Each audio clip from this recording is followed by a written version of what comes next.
volvió Irene, afortunadamente, así que te damos tu primera intervención.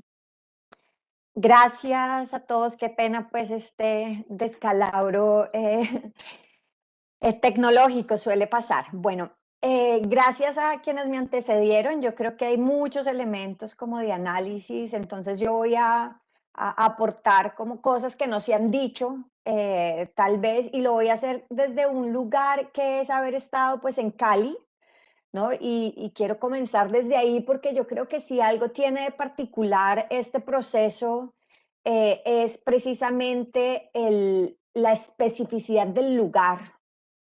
Esta movilización no se ha dado de manera homogénea a lo largo del país. Lo que ha pasado en Bogotá no se parece a lo que está pasando en Cali y en otras capitales.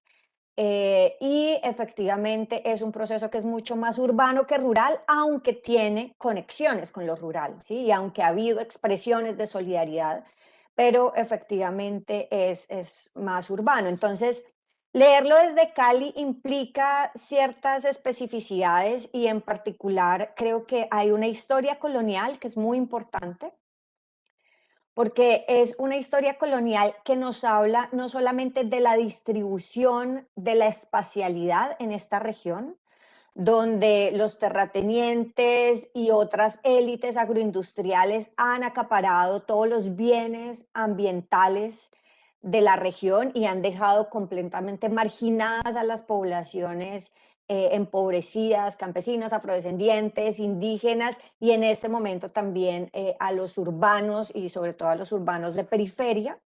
Entonces, esta es una construcción de siglos ya, que no ha tenido una recomposición después del colonialismo español, digamos, sino que ha habido como una reconfiguración de élites locales. Y esto es importante porque el estallido en Cali es diferente al de las demás regiones y porque, por ejemplo, el proceso de apoyo que recibimos por parte de la minga indígena en particular terminó, su desenlace fue precisamente una expresión completamente racista de lo que es esta sociedad que ha heredado todo el modelo hacendatario y que hoy se reproduce en la respuesta social frente a esta manifestación pues masiva de estos últimos días. Entonces, esa historia me parece clave para poder hacer una lectura específica, ¿no? Lo otro que también me parece es que eso nos lleva necesariamente a pensarnos la relación campo-ciudad, ciudad-región. Y esa relación ciudad-región pasa, por un lado, por comprender que hoy quienes están en lo que en Cali se conoce como los puntos de resistencia, que son unos espacios de permanente ocupación del espacio a través de procesos de bloqueo, pero también procesos asamblearios, ¿no? Es una cosa que es mixta. Esos puntos de resistencia, esos jóvenes que hoy están en esos puntos de resistencia son los hijos de los desplazados forzados del conflicto interno armado de más de 6 décadas. Entonces, esto nos pone, por un lado, frente a la perspectiva de cuáles son los ciclos de la violencia. Y eso es importante porque los ciclos de la violencia en Colombia han estado relacionados con los ciclos del acaparamiento, ¿no es cierto? Entonces, aquí ha habido unos ciclos del acaparamiento por parte de las élites capitalistas. Esos ciclos uno puede verlos, digamos, por lo menos en los 2 últimos ciclos con hay una cierta periodicidad que uno puede decir, pero el desplazamiento, por supuesto, que ha sido uno de los efectos de ese acaparamiento forzado, violento de todos los bienes, digamos, de la región. Y que hoy estos sean los hijos de esta población desplazada nos habla también de una revictimización, ¿no es cierto? Francia Márquez, que es una de las lideresas que estaba acompañando fuertemente como estos puntos de resistencia, decía que son las mamás de esos muchachos a quienes se les han borrado las huellas de los dedos por lavar la ropa cuando llegaron desplazadas y tener que trabajar como empleadas del servicio en las casas de estas élites blancas de la ciudad. Entonces, esto nos da, digamos, un poco del matiz también de lo que significa revictimizarse en una ciudad después de haber salido desplazado por un conflicto interno armado. Lo otro que también tiene que ver con esta relación campo-ciudad es el tema de la alimentación y el derecho al espacio. Y es que en, digamos, la ciudad de Cali está completamente rodeada por monocultivo de caña de azúcar. O sea, aquí perdimos nuestra seguridad alimentaria y nuestra soberanía alimentaria hace décadas ya, por lo menos desde los 80 tenemos una crisis al respecto.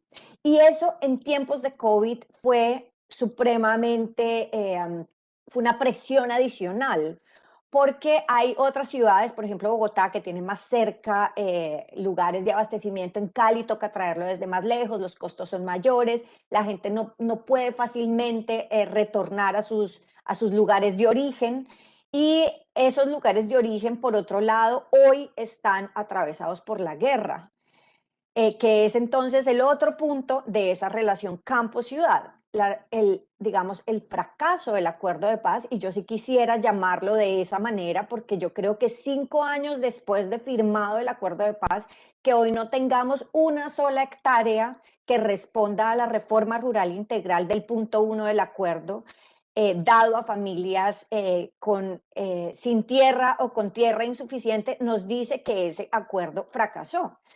Que el acuerdo de paz se haya concentrado solamente en la dejación de armas y no en la reincorporación social y económica de los excombatientes, nos dice que ese acuerdo fracasó.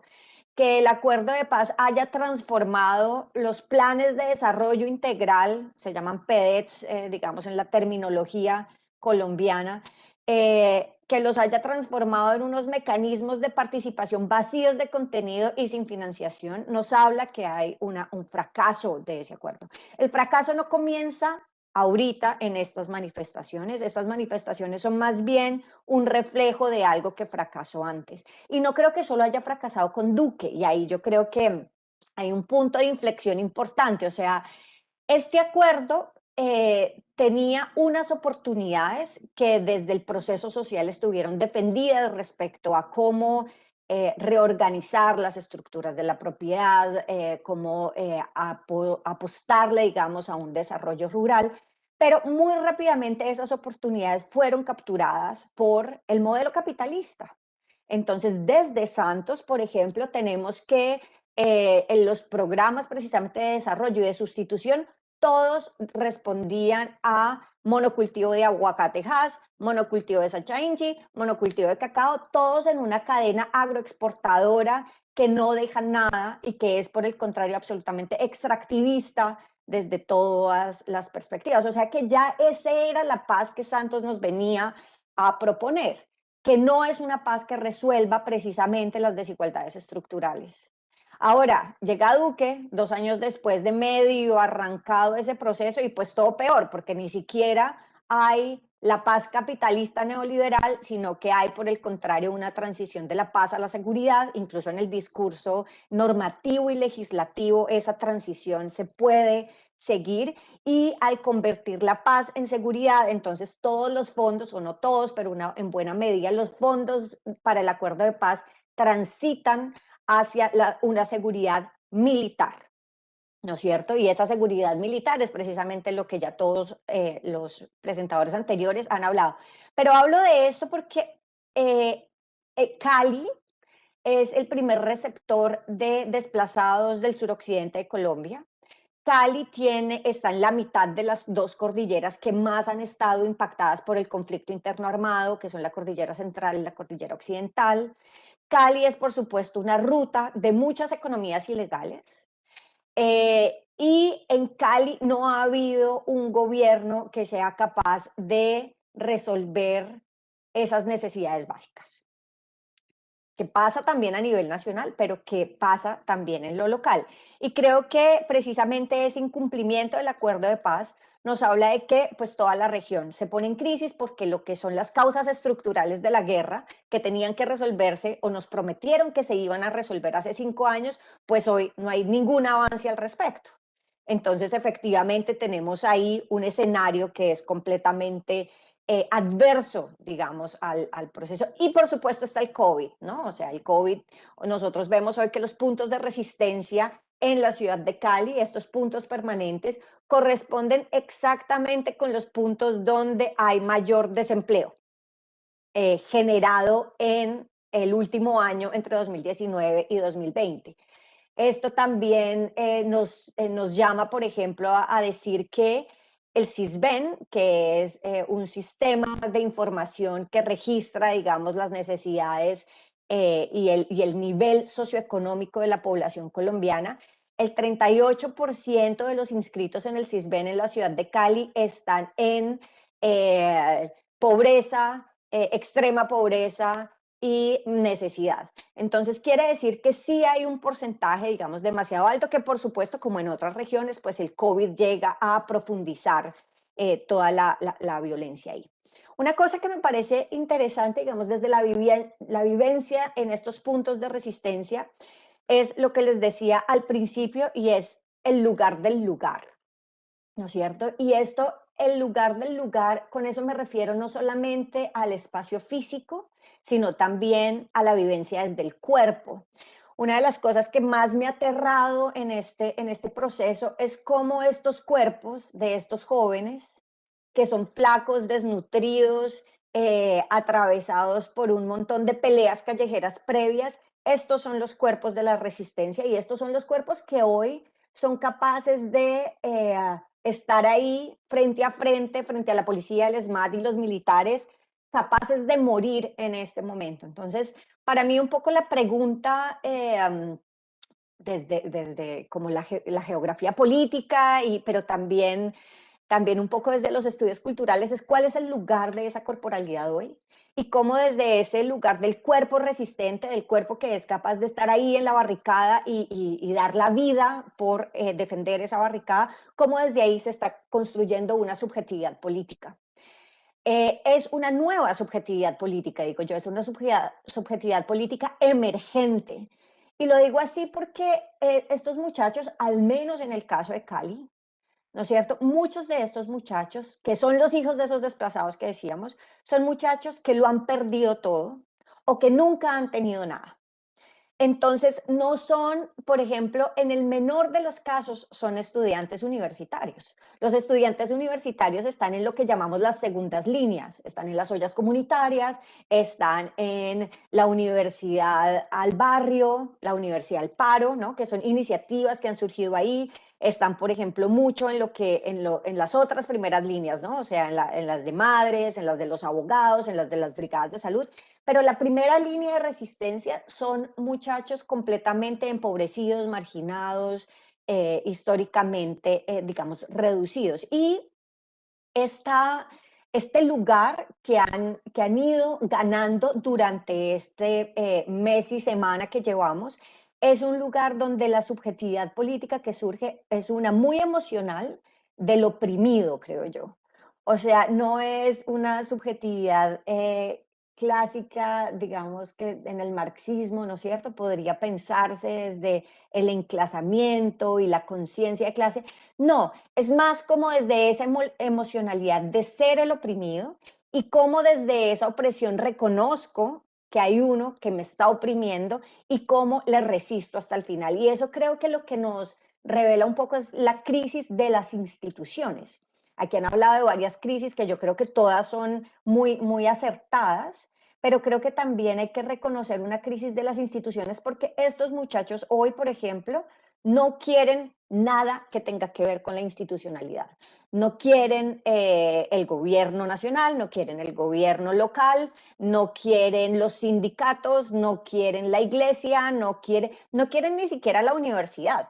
O sea, es tal el lugar, digamos, de su periferización histórica que hoy, que por ejemplo en la iniciativa en la que yo he participado de ir a dar clases a la calle, muchos de los muchachos de la primera línea se resisten a ir. Y se resisten, uno va como de barricada en barricada diciéndoles, vamos, que vamos a hacer clase aquí en el centro de este parque, en esta glorieta que está en torno a este punto de movilización. Por ejemplo, a mí me han dicho, yo no voy allá porque es que allá me piden que no, que me dicen que es un lugar libre de humo porque pues fuman marihuana y otras cosas. Y entonces, digamos, la negociación es un poco, no, o sea, en mi clase ustedes pueden fumar lo que quieran, pero de todas formas no es un lugar pedagógico y eso es como lo otro que, o sea, y digo, no es un lugar, o digamos, uno intenta que sea pedagógico, pero tiene unos desafíos tremendos porque todo el tiempo, por ejemplo, la policía va a entrar, ¿no es cierto? O va a haber, en mi última clase, por ejemplo, era las 11 de la mañana y se armó un tiroteo de unas motos que entraron al punto echando tiros justo pues a la primera línea y a quienes estábamos ahí detrás. Entonces hay un montón de condiciones que son adversas al proceso pedagógico. O sea, uno nunca se imagina como profesor tener que dar una clase en ese tipo de contextos y creo que esto solo para decir que ahí lo que hay es un proceso en construcción que no es tan fácil y que tampoco puede ser completamente romantizado. Y con eso quiero ir como a mi último punto y es cuáles son las capturas del establecimiento o qué es lo que está en juego. Yo creo que, o sea, por un lado, creo que estos jóvenes hay como muchas presiones que están recibiendo desde muchos ámbitos para como abrazarles en algunos casos, pero también para capturarles en un sentido bien político y económico. O sea, quieren que estos muchachos se alineen, por ejemplo, o sea, me ha tocado ver iglesias cristianas que están llegando a los puntos a básicamente volverles el nuevo ejército de Jesús.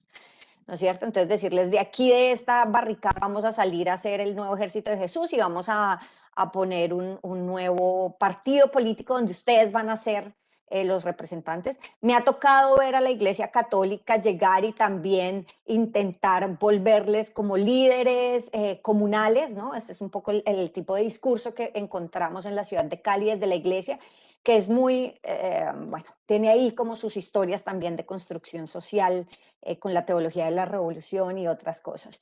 Y por otro lado, ve también uno que, por ejemplo, ha habido iniciativas desde los empresarios que dicen, bueno, vamos a dar tantos millones para comenzar a incorporar estos jóvenes a las empresas con un salario mínimo y con ta, ta, ta. Entonces también ahí hay una presión por darles una solución y los gobiernos locales e incluso el nacional en algunos momentos ha hablado de subsidios, ¿no? Como la renta básica y este tipo de cosas que pueden, por supuesto, entrar a solucionar de manera inmediata un problema, una crisis, pero que definitivamente no resuelven la estructura que está detrás de este estallido o de este proceso.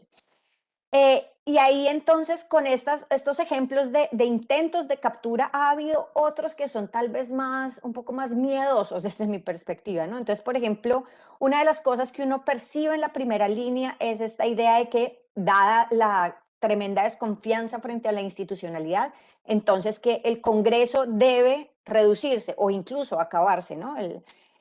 Y entonces, como más o menos al día 15 de las manifestaciones, aparece una senadora del partido gobernista, o sea, del partido uribista, que dice, listo, entonces vamos a poner aquí una propuesta de ley que nos habla de la reducción a la mitad del número de representantes en el Congreso. Entonces, este tipo de cosas son, digo, miedosas porque parece que responden exactamente a lo que es la petición de la primera línea, pero responden en un sentido muy distinto. Y eso tal vez es lo que precisamente el expositor previo hablaba respecto al populismo, ¿no? Y es cómo hay unas respuestas muy inmediatistas que lo que hacen es que capturan eso que parece un llamado acalorado social en algo que a ellos mismos les sirve.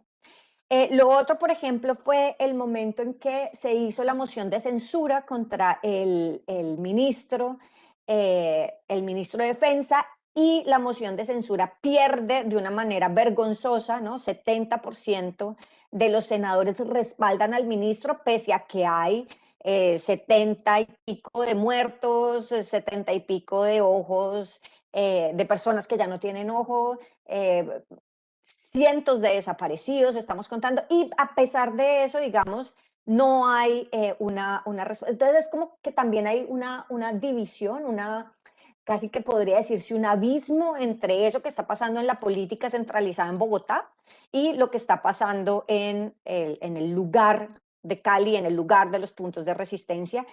Y otro lugar, digamos, de esa distancia tiene que ver con el Comité del Paro, ¿no? El Comité del Paro es un comité que está en Bogotá, que está conformado fundamentalmente por organizaciones gremiales, sindicales, algunos representantes, pero toda la gente de la primera línea no se siente representada ahí, porque hay esa, digamos, como una distancia en la comprensión, pero una distancia también en los discursos.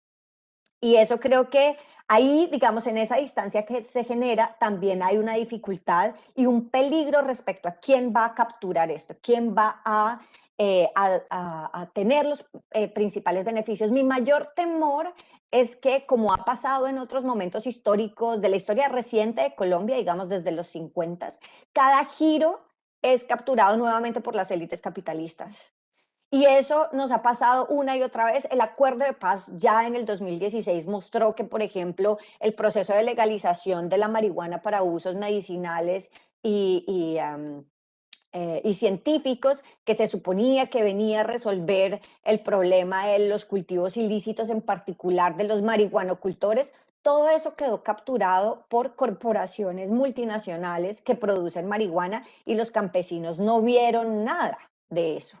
Entonces, aquí ha habido como una relación sistemática de marginación del sector popular empobrecido, etcétera. Y creo que el peligro es que, así como antes los marginados y empobrecidos han sido las poblaciones rurales, campesinas, afrodescendientes e indígenas, hoy sean precisamente sus hijos desplazados, hoy segundas generaciones en las ciudades, que terminen nuevamente marginados y más empobrecidos de lo que estaban antes.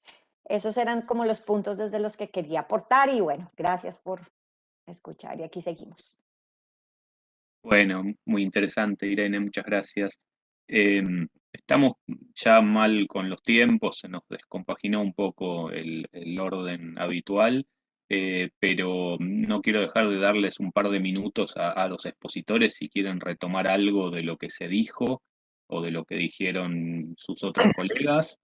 Em, Así que bueno, ¿quién quiere tomar la palabra para una Pues breve intervención? solamente una anotación. Primero, pues que por supuesto extraordinaria la presentación de Irene, como la de Joyce, todas muy, muy, muy ilustrativas.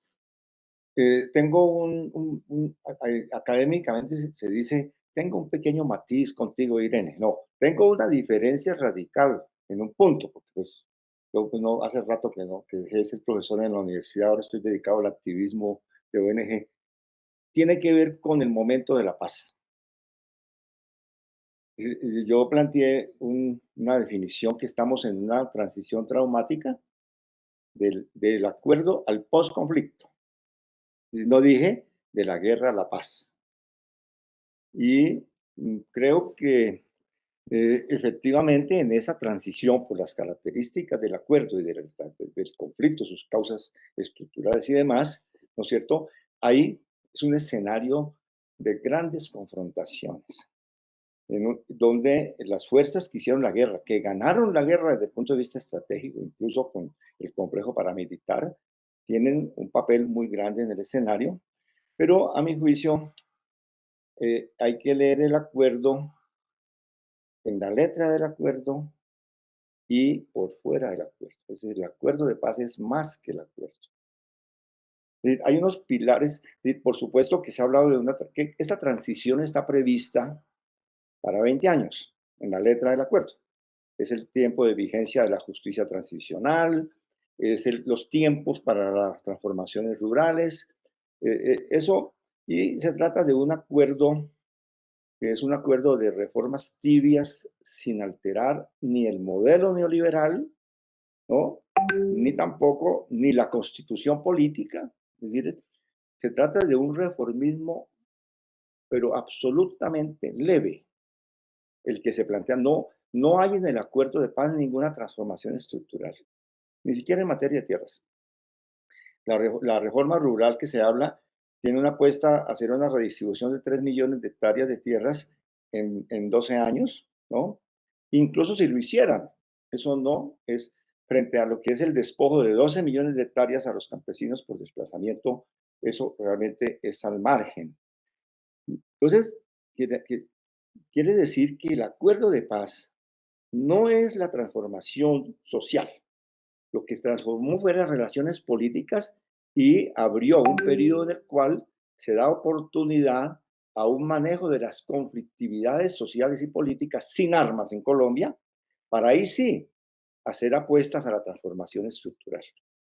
Entonces, por eso el acuerdo de paz hay que evaluarlo, es en ese contexto. Y la pregunta es, ¿hemos avanzado en la construcción de los sujetos políticos transformadores?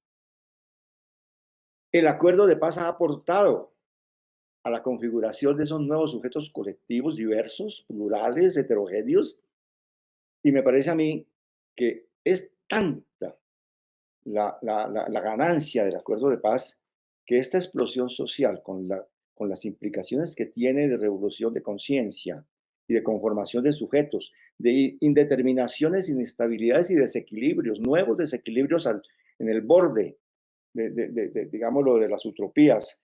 Eso es la gran ganancia, pero no solamente en el movimiento social, en el movimiento político.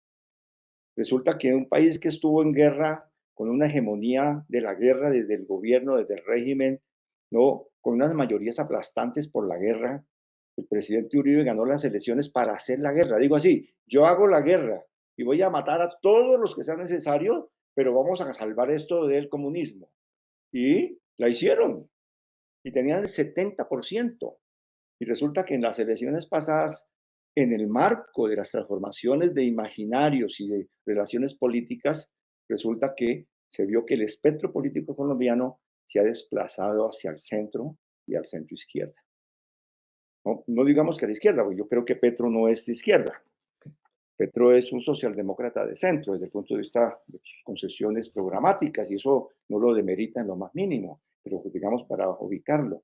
Pero hay un desplazamiento político. Estuvo por primera vez en un siglo de historia en Colombia, estuvo disputado el poder después de Gaitán, que no era era una disputa de una democracia liberal a una oligarquía terrateniente y ultraconservadora. Después de Gaitán nunca se ha presentado una disputa de poder en el sistema electoral, no por la vía armada. Eso se dio en las elecciones pasadas. Para las próximas elecciones, en este momento, resulta que el 40 y pico por ciento, promediando todas las encuestas, le da la favorabilidad al candidato de izquierda. Por primera vez. Un candidato que además tiene el simbolismo de haber sido el guerrillero, todo eso es un absurdo en esta sociedad. Eso implica el nivel de rupturas que se están produciendo. Entonces, primer punto. Y segundo, con eso termino, es ya en el contenido de la implementación de los acuerdos. Bueno, yo estoy en una instancia, estuve en La Habana en construcción de algunos de estos acuerdos, fui crítico a la tibieza de estos acuerdos, ¿no? Y, y formo parte de una instancia de seguimiento, de varias instancias de seguimiento. Me siento con el presidente de la República, los militares, los ministros, con todo el mundo a evaluar en la Comisión Nacional de Garantías de Seguridad. Tenemos dos elementos en los cuales, ¿por qué no se ha derrumbado ya la arquitectura del acuerdo? Uno, porque ha habido realmente dejación de armas. Cambió el escenario militar de la confrontación en Colombia, cambió la dinámica insurgencia contra insurgencia. En Colombia ya no hay un levantamiento armado por el poder, no lo hay. El ELN no es una fuerza por el poder político, es una guerrilla de resistencias de poderes locales, pero no tiene ni siquiera un proyecto de poder, ni tiene capacidad de conformar una nueva oleada insurgente en Colombia. Entonces, la desarticulación de las FARC cambió radicalmente. ¿Ya? Eso es muy importante. Los nuevos grupos que se han configurado no significan en potencia ni en capacidad militar y de perturbación ni el 15% de lo que fueron las FARC. Entonces, no estamos en la misma guerra. Hay un cambio fundamental que da espacio a nuevas configuraciones.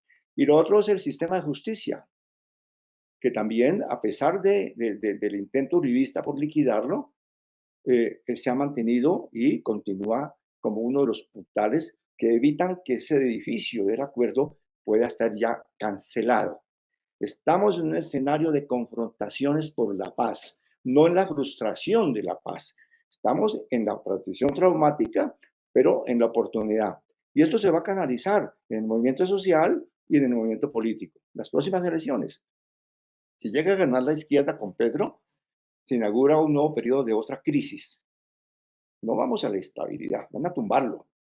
Yo creo que a Petro sí lo tumban, como lo tumbaron en la alcaldía. Pero eso va a abrir otra. Entramos en lo que algunos teóricos llaman, ¿no? En un sistema en desequilibrio. Estamos alejados del equilibrio en posibilidades de rupturas históricas. Esa es la característica. Y esa posibilidad de ruptura histórica está dada por el acuerdo de paz. Entonces, bueno, yo sé que me estoy entusiasmando porque mi especialidad es echar discursos, pero pues quería agradecerle a Irene tan hermosas palabras, hermosas desde el punto de vista de su coherencia, haciéndole una controversia.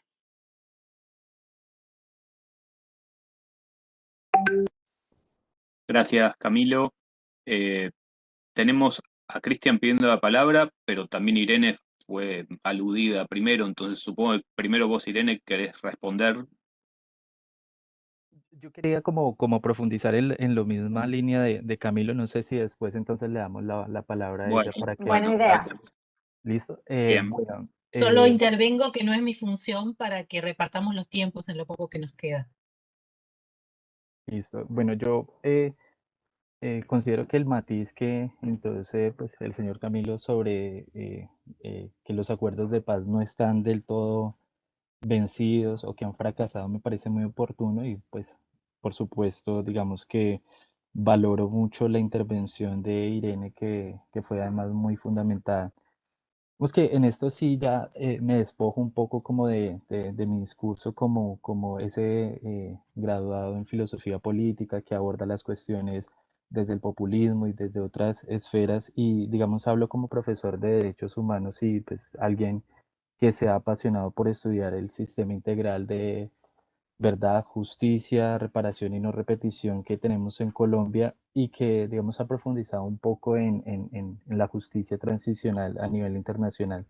Yo creo que el acuerdo de paz, digamos, no ha fracasado, digamos, por múltiples y variadas razones, pero fundamentalmente en lo que tiene que ver con la realización de derechos de las víctimas, y recordar que es, digamos, que las víctimas es el centro de estos acuerdos y, digamos, no precisamente una transformación de todos los problemas que tiene la sociedad colombiana, sino pues garantizarle a las víctimas un mínimo de derechos como son la verdad, la justicia, que tengan memoria y si se puede apellidar de memoria histórica o memoria colectiva.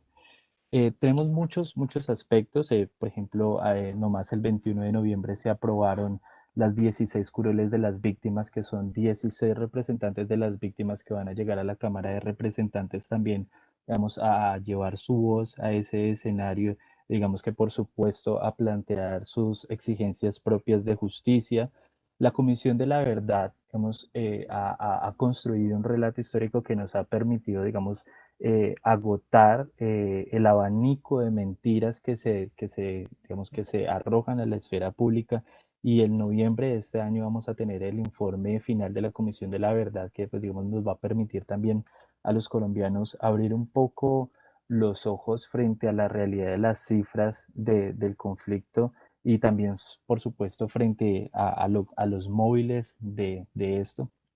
Y un aspecto en el que Colombia, digamos, o el sistema de justicia transicional que maneja Colombia, se ubica como dentro del más novedoso en relación con, digamos, todas las justicias de transiciones de los autoritarismos o de las dictaduras a la democracia, como ha sido pues el de Argentina, el de Chile, el de Perú, o Guatemala o Sudáfrica, y ha sido cómo ha manejado lo que, digamos, en la esfera internacional se conoce como la lucha contra la impunidad, digamos, adoptar un deber de investigar, sancionar y juzgar a los más responsables de estos hechos atroces. Entonces en Colombia tenemos el sistema más avanzado. Hemos implementado por un lado mecanismos extrajudiciales como la Comisión de la Verdad, una unidad de búsqueda de personas dadas por desaparecidos y por otro lado tenemos el mecanismo propiamente judicial que es la Jurisdicción Especial para la Paz, donde actualmente pues tenemos 7 macrocasos donde se abordan digamos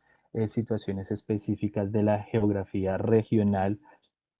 Digamos que todo esto contribuye a digamos, a hacerle justicia a las víctimas que son el eje central de los acuerdos. ¿Y hacia dónde han estado dirigidos los principales ataques del Partido de Gobierno Centro Democrático y de Álvaro Uribe? Precisamente ha sido a desestabilizar pues estos importantes mecanismos de justicia transicional. Digamos, por un lado, ha querido que la Comisión de la Verdad, la Unidad de Búsqueda o los centros de memoria histórica como el Museo Casa de la Memoria en Medellín o el Centro de Memoria, Paz y Reconciliación.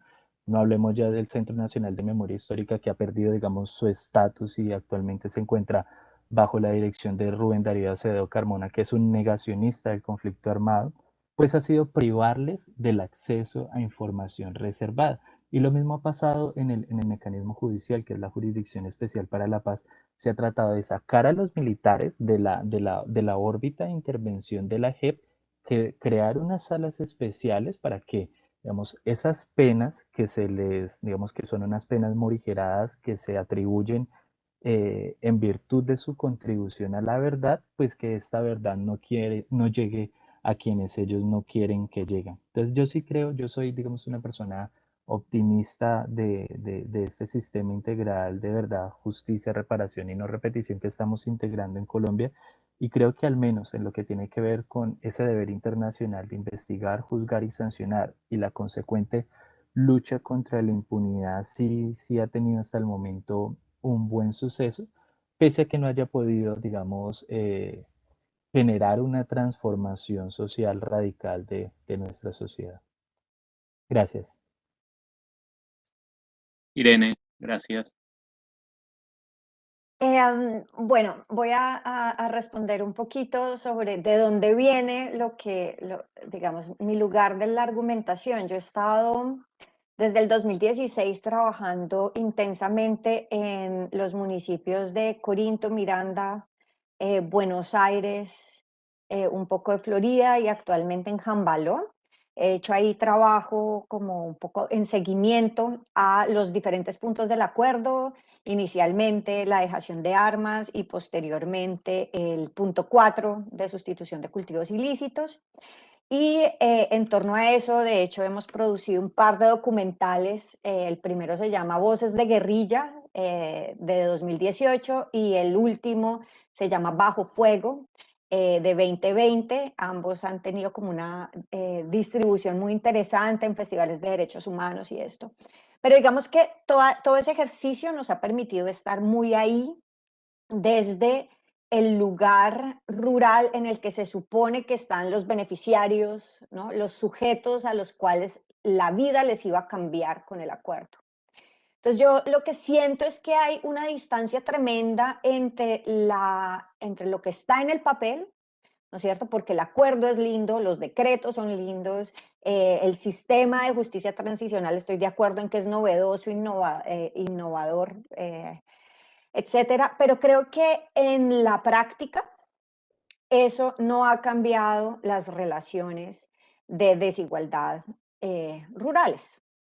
Eso no ha dado más oportunidades a los sujetos rurales de rehacer su vida, no les ha permitido transformar sus medios de vida.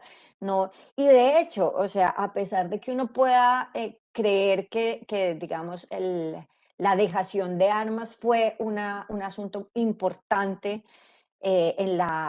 digamos, en lo que Camilo llama la transición, me parece realmente que lo que ha habido es, o sea, un recrudecimiento de la guerra tremenda. Lo que pasa es que es una guerra que ya no está centralizada y no tiene el mismo nivel de organización jerárquica que tenía las FARC, pero que eso no significa que haya una desestabilización tremenda del campo. En eso sí estoy pues en desacuerdo, porque yo sí creo que la gente está acorralada por la guerra, acorralada por nuevos actores de la guerra, e incluso por nuevos actores que entre ellos están en disputa. O sea, el año pasado, hacia finales, hacíamos una contabilidad ahí un poco como plana de cuántos nuevos actores, 7 nuevos actores solo en Miranda.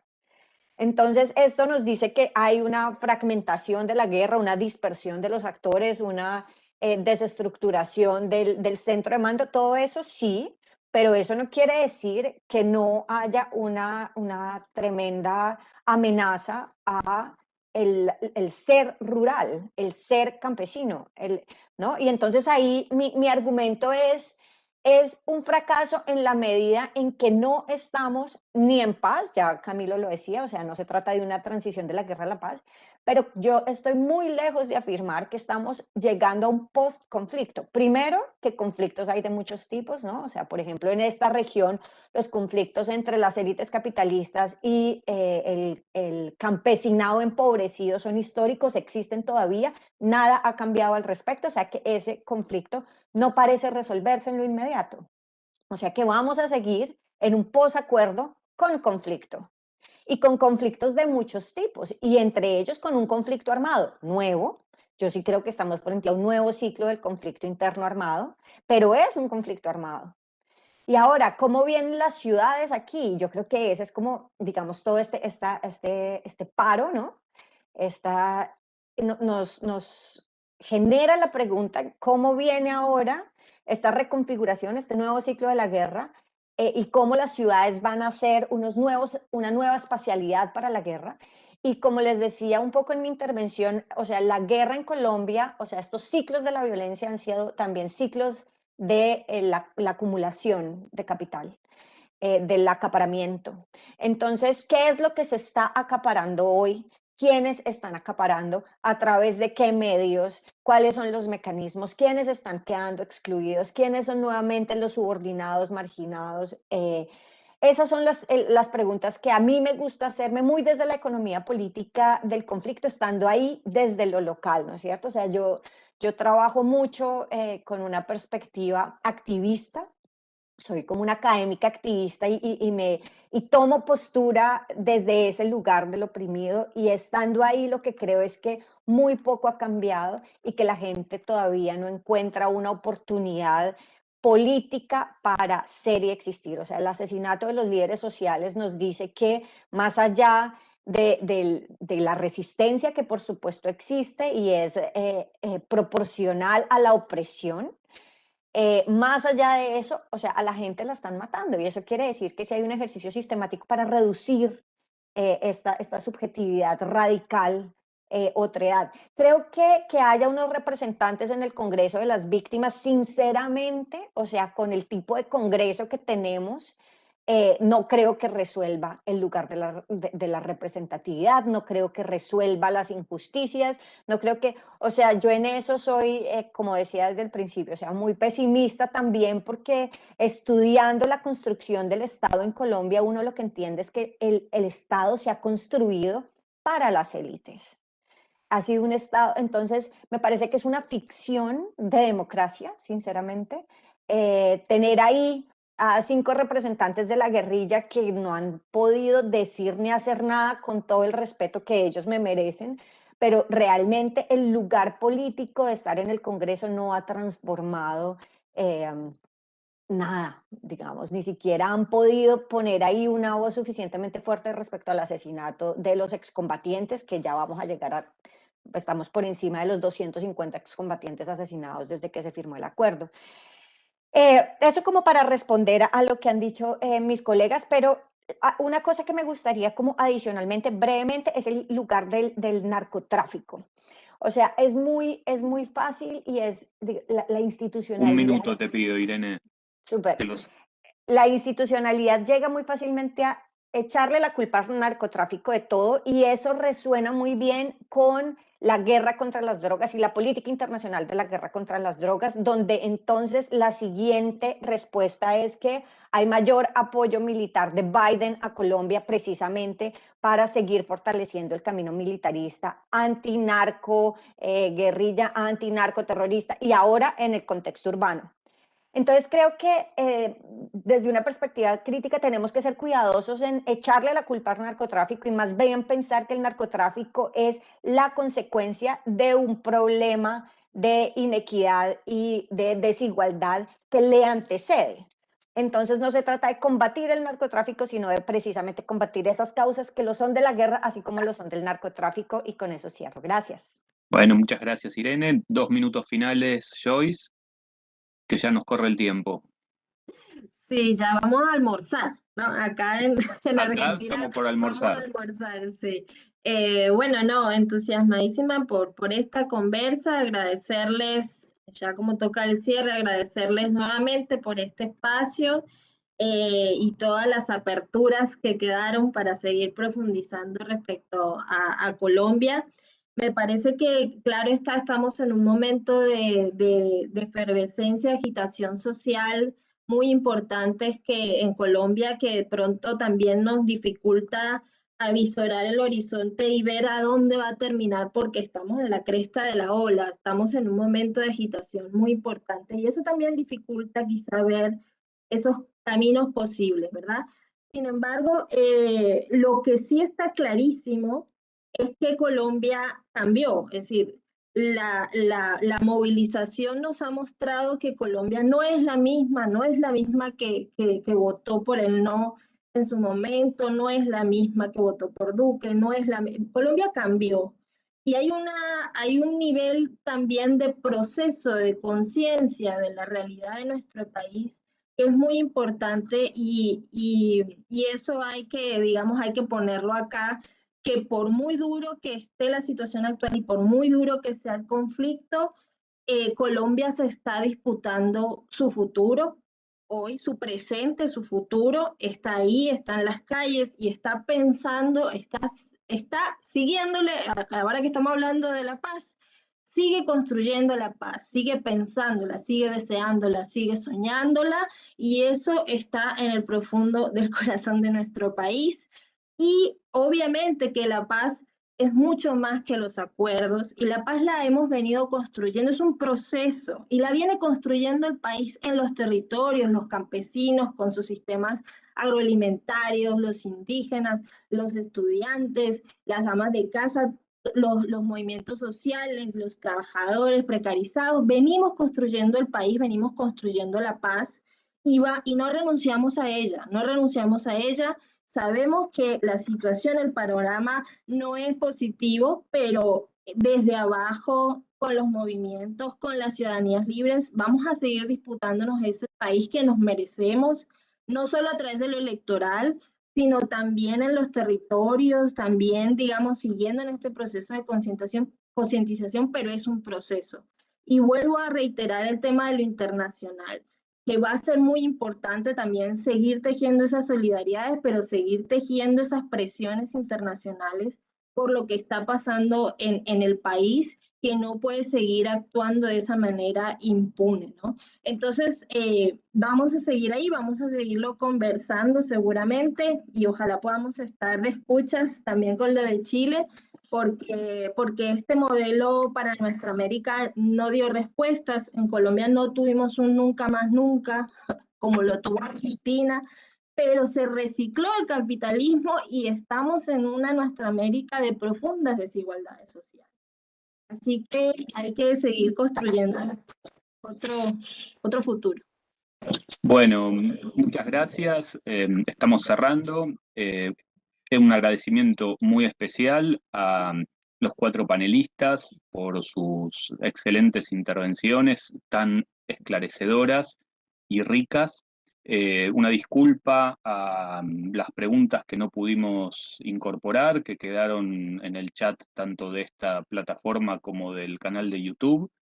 Decir que, bueno, realmente entendemos y vamos a seguir con preocupación lo que sucede en Colombia, un poco para retomar las palabras finales de Joyce, se disputa el futuro de Colombia y me parece que también de buena parte de América Latina, porque hay que tener conciencia de que la región es grande, tiene sus diversidades, sus particularidades, pero también hay muchos elementos comunes y nosotros desde acá, desde Argentina, podemos encontrar en los discursos que fueron presentando aspectos que se vinculan a nuestra realidad o a nuestro pasado o a los conflictos que seguimos teniendo en el presente.